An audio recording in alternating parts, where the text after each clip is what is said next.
నమస్తే. జస్ట్ ఒక 3 గంటల కింద మావోయిస్ట్ మాజీ అనాలేమో ఇప్పుడు. మాజీ మావోయిస్ట్ ఆషన్న ఒక వీడియో రిలీజ్ చేశారు. ఆ వీడియోలో ప్రధానంగా ఉన్నదేంటంటే, మావోయిస్ట్ పార్టీ వీళ్ళు కోవర్ట్‌లుగా వ్యవహరించారు. ఎవరు? ఆషన్న అండ్ మల్లోజుల వేణుగోపాల్. ఆషన్న ఆయన పేరు తక్కళ్లపల్లి వాసుదేవరావు. సోను, మల్లోజుల వేణుగోపాలరావు. సో, ఈ ఇద్దరు కోవర్ట్‌లుగా వ్యవహరించారు. పార్టీని ఆగం చేశారు. వీళ్ళు విప్లవ ద్రోహులు. వీళ్ళని పౌర సమాజం శిక్షించాలి అని కేంద్ర కమిటీ ఒక లేఖ విడుదల చేసింది. అండ్ ఆ లేఖ మీద అండ్ దాంతో పాటుగా ఆ లేఖని పరిగణలోకి తీసుకొని జరుగుతున్న పరిణామాలని గురించి మాట్లాడుతూ, బయట ఉన్నటువంటి పౌర హక్కుల నాయకులు ఎవరైతే ఉన్నారో వాళ్ళు కూడా కామెంట్స్ చేస్తున్నారు మా మీద. సో, ఇది చాలా తప్పు. మీరు మాట్లాడేదంతా అబద్ధం. ఎవరైతే పార్టీ చీఫ్‌గా వ్యవహరించిన ప్రధాన కార్యదర్శి నంబాల కేశవరావు, బిఆర్ దాదా ఆలోచననే మేము అమలు చేయడం జరిగింది తప్ప ఇందులో వేరేదేమీ లేదు. ఇది సెంట్రల్ కమిటీకి కూడా తెలుసు.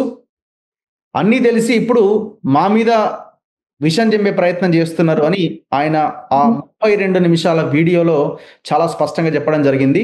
అండ్ బయట ఉన్న ఎవరైతే మీడియాతో మాట్లాడుతున్న పౌర హక్కుల నాయకులు కూడా చాలా జాగ్రత్తగా మాట్లాడాల్సిన అవసరం ఉన్నది. మీరు హైదరాబాద్‌లో కూర్చొని మాట్లాడడం కాదు అని కూడా ఆయన ఒక స్టేట్మెంట్ ఇవ్వడం జరిగింది.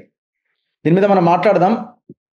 నా ముందు గాదె ఇన్నయ్య గారు ఉన్నారు. తెలంగాణ ఉద్యమకారుడు. ఆయన కూడా ఇదే అడవుల్లో పనిచేసి వచ్చిన వ్యక్తి కాబట్టి ఆయన దీని మీద ఆషన్న లొంగిపోయినప్పటి నుంచి, మల్లోజుల వేణుగోపాల్ లొంగిపోయినప్పటి నుంచి కూడా ఆయన వరుస వీడియోలు, ఇంటర్వ్యూలు, ఆడియో, వీడియో కాల్స్‌లో చాలా పెద్ద ఎత్తున తను కూడా కామెంట్స్ చేస్తున్నారు. మరి ఈ వీడియో మీద ఇన్నయ్య గారి అభిప్రాయం ఏంటి తెలుసుకుందాం. సార్ నమస్తే. నమస్తే. మీరు ఆ 32 నిమిషాల వీడియోని మొత్తం మీరు వినే ఉంటారు. అవును. ఆ 32 నిమిషాల వీడియోలో మీరు ఆ వీడియోని ఎట్లా విశ్లేషిస్తారు? అంటే మీరు ఆయన మాట్లాడింది తప్పా? ఆయన మాట్లాడిందే కరెక్టా? లేదు మావోయిస్ట్ పార్టీ రిలీజ్ చేసిన లెటరే కరెక్టా? ఆ లెటరే తప్పా? ఏది రైటు? ఏది రాంగు? ఆ వీడియోని మీరెట్లా విశ్లేషిస్తారు? అంటే ప్రధానంగా ఆయన మాట్లాడిన విషయాలు మొత్తంగా చూస్తే చాలా బాధతోటి చాలా ఒక ఆవేశంతోటి, ఉక్రోషంతోటి మాట్లాడినట్టుగా కనపడతా ఉన్నది. ఆయనలో బాధ కనపడుతుంది, ఉక్రోషం కనపడుతుంది, ఆక్రోషం కనపడుతున్నది.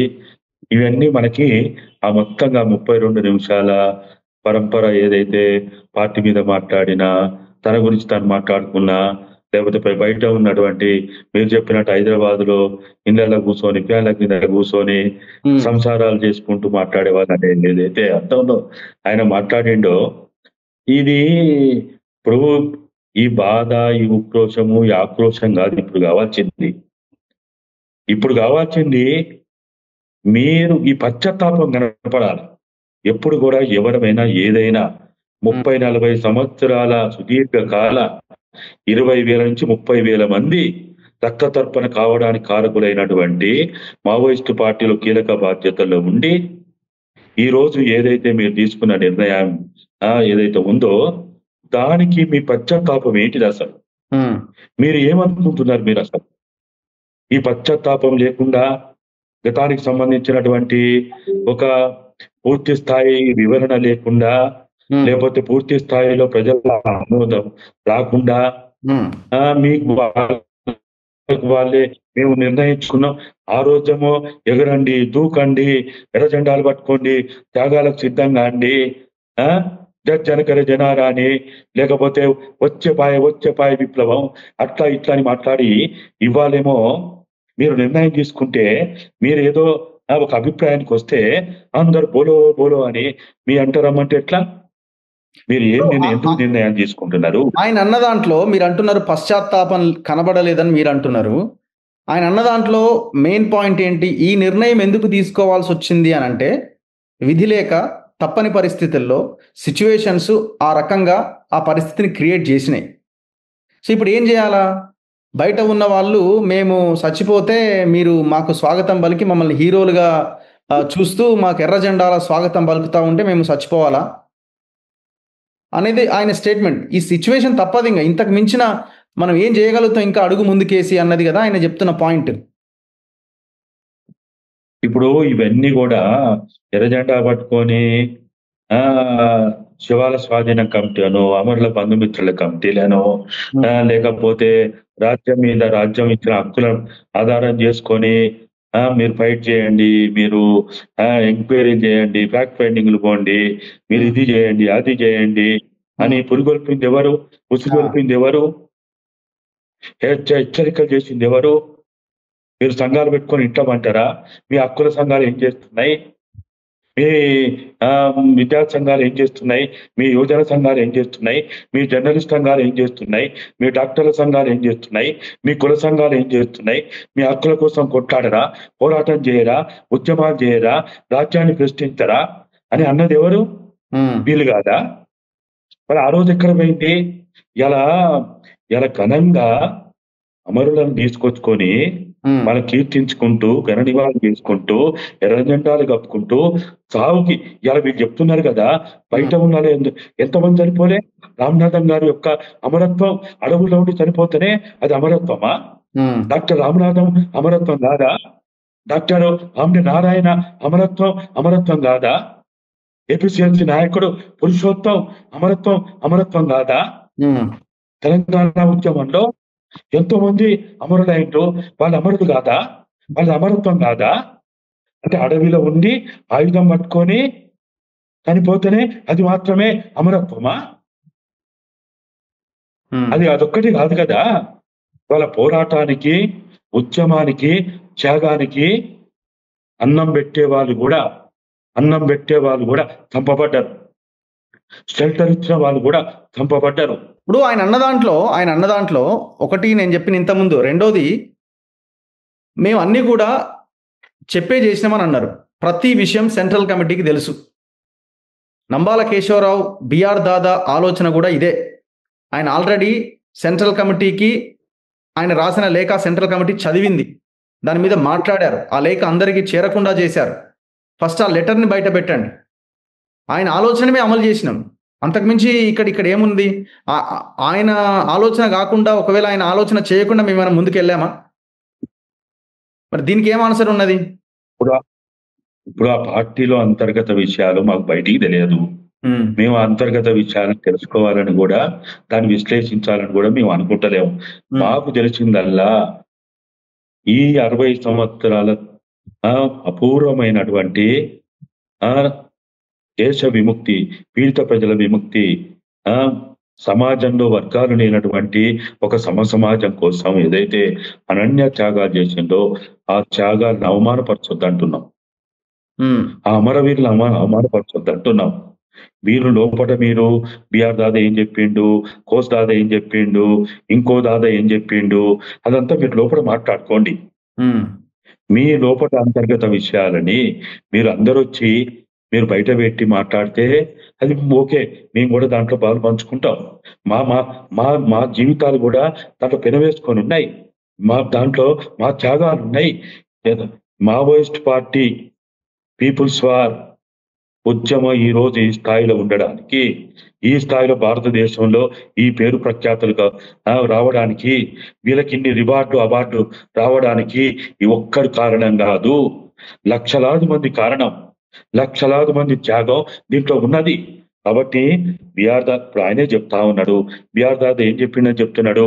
ఏది ఏమైనా పీబీ కోర్ కమిటీ లేకపోతే పీబీ నిర్ణయం జరిగేంత వరకు మనం వేచి ఉందాం, ఆ నిర్ణయానికి కట్టుబడి ఉందా అని చెప్పిండని ఆయనే చెప్తుండు కదా. మరి అప్పుడేం తొందర వచ్చింది? ఇటువంటి ఖచ్చితంగా చుట్టుముట్టి వేరు వేసే కార్యక్రమాలు తెలంగాణలో జరిగినాయి, ఒరిస్సాలో జరిగినాయి. సమయం లేదంటున్నాడు కదా. సమయం లేదు, ఇంతకు మించిన సమయం లేదు. వెయిట్ చేసినాం. ఇప్పుడు ఎప్పుడు కూడా ఒక గొర్రెల మంద మీద తోడేలు పడ్డప్పుడు గొర్రెల కాపరి ఏం చేయాలా? గొర్రెల కాపరి ఏం చేస్తాడు? ఆ గొర్రెలను తీసుకుపోయి కషాయం కప్ప చెప్తాడా? ఎక్కడైనా జరుగుతుందా ప్రకృతిలో?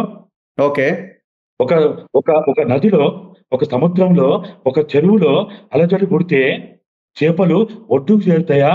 ఉమ్, ఆ నీళ్ళలోనే ఉండి బతకడానికి ప్రయత్నం చేస్తాయా?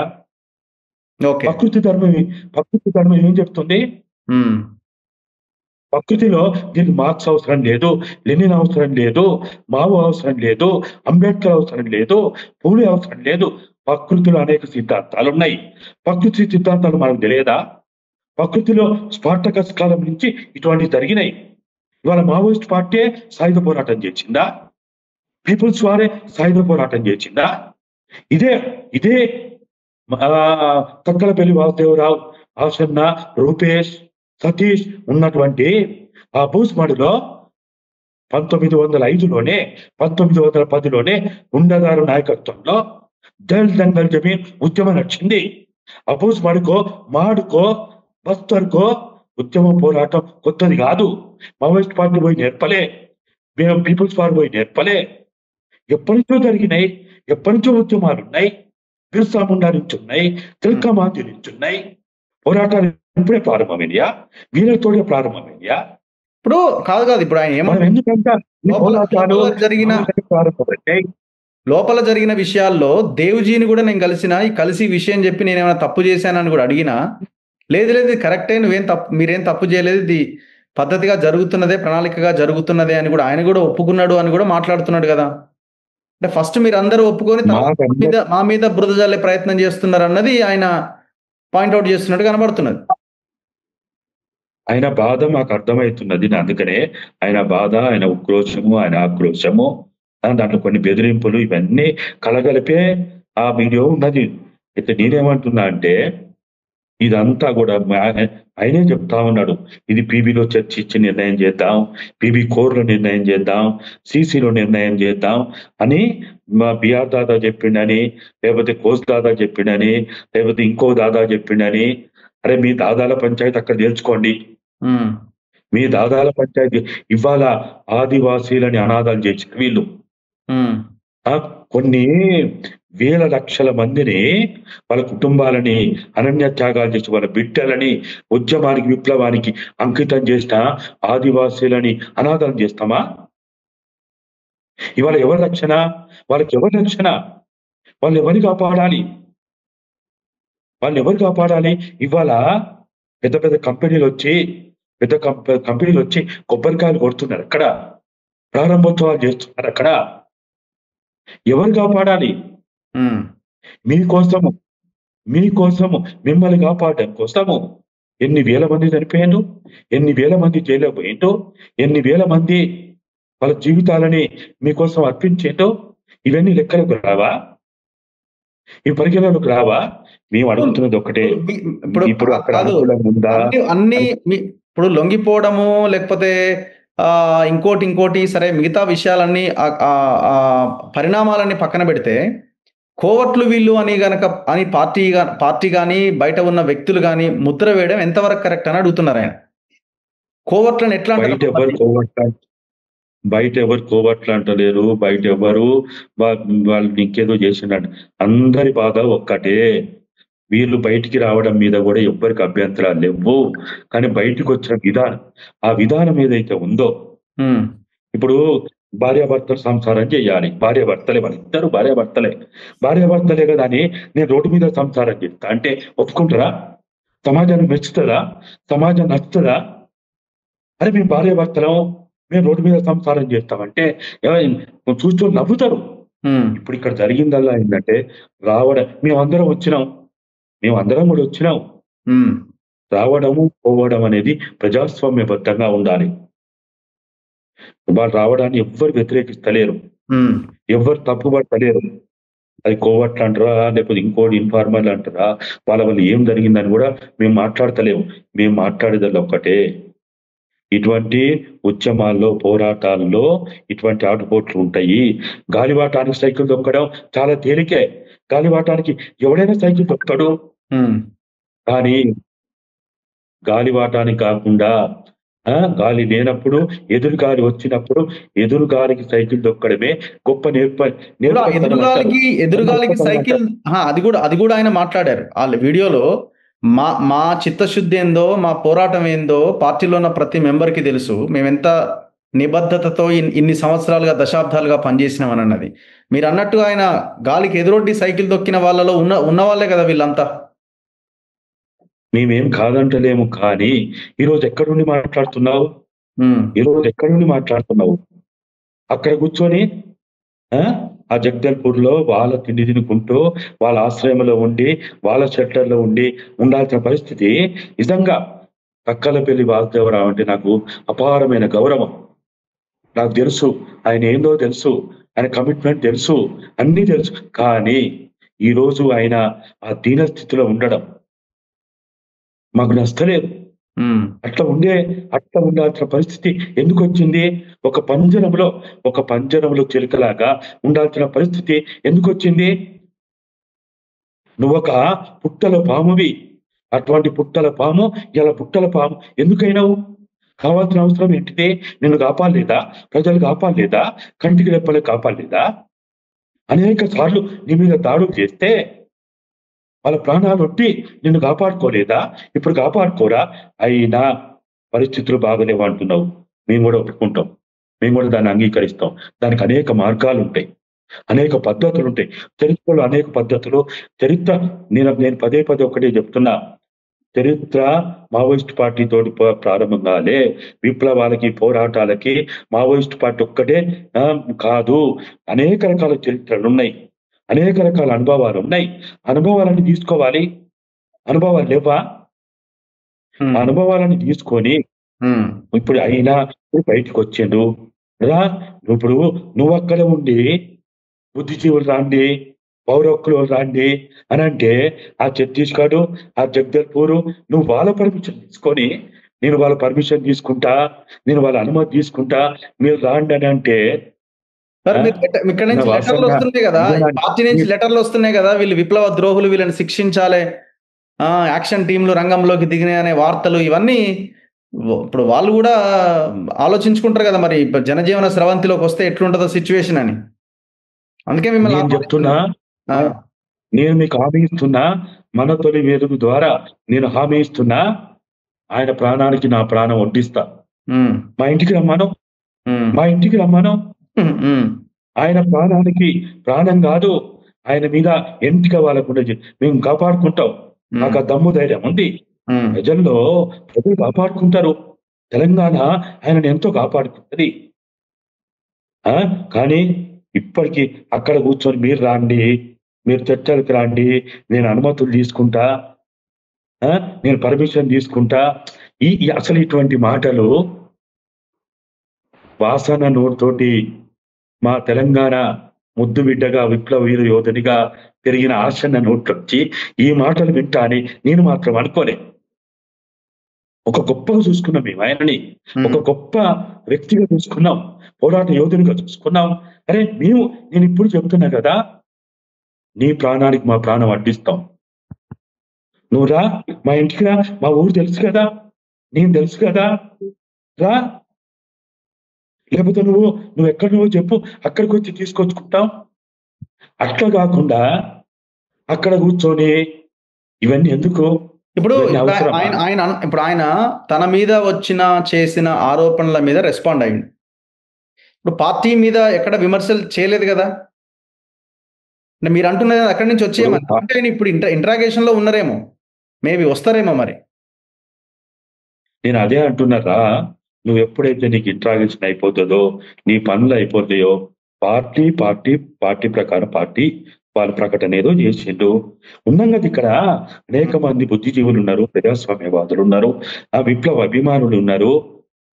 మేమందరం, నేను పదే చెప్తున్నా, ఇవాళ ఈ స్థాయిలో పార్టీ ఉండడానికి ఇవాళ అక్కడ ఆయుధాలు పట్టుకుని ఉన్న వాళ్ళే కారణం కాదు, లక్షల కోట్ల మంది కారణము. కాబట్టి అందరం మాట్లాడతాం కదా, కానీ అక్కడ కూర్చొని శత్రు శిబిరంలో కూర్చొని ఇలా కొంతమంది అంటున్నారు, అరే వీళ్ళకి కౌరవులకు కాకుండా పోయేట్టు, పాండవులకు కాకుండా పోయేటని కొంతమంది బుద్ధిజీవులు అంటా ఉన్నారు. అరే నాకు కౌరవుల పక్షం కాకుండా ఏంటో, నా పాండవుల పక్షం కాకుండా అయిపోయిందని. ఇట్లయితే ఎట్లా? 40 ఏళ్ళ నీ విప్లవ జీవితము, నీ ఆదర్శవంతమైన జీవితము, నువ్వు నీ నుంచి తెలంగాణ సమాజం ఏం కోరుకుంటున్నది? ఒక్కసారి ఆలోచించు. ఒక్కసారి ఆయన ఆలోచించు. అనేది మమ్మల్ని నువ్వు మమ్మల్ని తప్పుపట్టకండి, మీ సలహాలు ఇవ్వండి, మీ సూచనలు ఇవ్వండి, విప్లవాన్ని ఇంకా బలంగా ముందుకు తీసుకెళ్దాం, బీజేపీ మీద ఒత్తిడి తీసుకొద్దాం అనే స్టేట్మెంట్స్ కూడా ఇస్తున్నారు. అంటే మీకు నమ్మకం కలగట్లేదా? ఆయుధాలతోటి సరెండర్ కావడం ఈ సమాజం విప్లవకారులు వదిలిపెట్టు, ప్రజాస్వామ్య వదిలిపెట్టు, విప్లవ అభిమానులు కాని వాళ్ళు కూడా దాన్ని స్వాగతిస్తలేరు, దాన్ని మంచి అని అంటలేరు. అది తప్పు కాదా?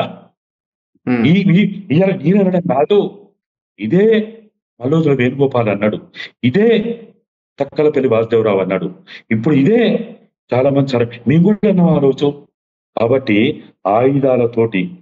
ఆయుధాలతోటి సరెండర్ కావడం అనేది ఇలా మనం అందరం గుర్తుపెట్టుకోవాల్సింది ఒక్కటే, రాజ్యం వేరు, రాజ్యాంగం వేరు. రాజ్యానికి ఉన్న తేడా తెలియకపోతే రాజ్యాంగమే రాజ్యం కాదు. రాజ్య పాలకులు దోపిడీ వర్గాల తొత్తులు, వాళ్ళు దోపిడీ వర్గాల ప్రతినిధులు. మీరు కూడా ప్రతిరోజు మాట్లాడుతున్నారు. అరే రగన్నకు తెలుసు అంత కూడా, మరి ఆశన్నకు తెలియకపోతే ఎట్లా? రాజ్యం ఏంటిది, పాలకులు ఏంటిది, రాజ్యాంగం ఏంటిది? రాజ్యానికి ఉండే పరిమితి దానికి ఉన్నాయి. రాజ్యాంగం మంచిదా చెడ్డదా అది అందరికి తెలుసు. కానీ నువ్వు రాజ్యాంగాన్ని ఇవాళ నేను మాట్లాడుతున్నా, భారత బచావో రాజ్యాంగాన్ని పట్టుకొని రాజ్యాంగ ప్రతిజ్ఞ చేసుకుంటూ మాట్లాడుతున్నావు. మాకు పర్మిషన్ ఇవ్వమను, ఇదే పర్మిషన్ ఇవ్వమను. మేము ఇదే గడ్చరిలో, ఇదే బీజాపూర్లో, ఇదే జగదల్పూర్లో 5 లక్షల మందితోటి భారత రాజ్యాంగాన్ని పట్టుకొని మేము అక్కడ మీటింగ్ పెడతాం, 5వ షెడ్యూల్ అమలు చేయమని పర్మిషన్ ఇస్తారా? ఇవ్వమని చూద్దాం, ఇప్పియమని చూద్దాం.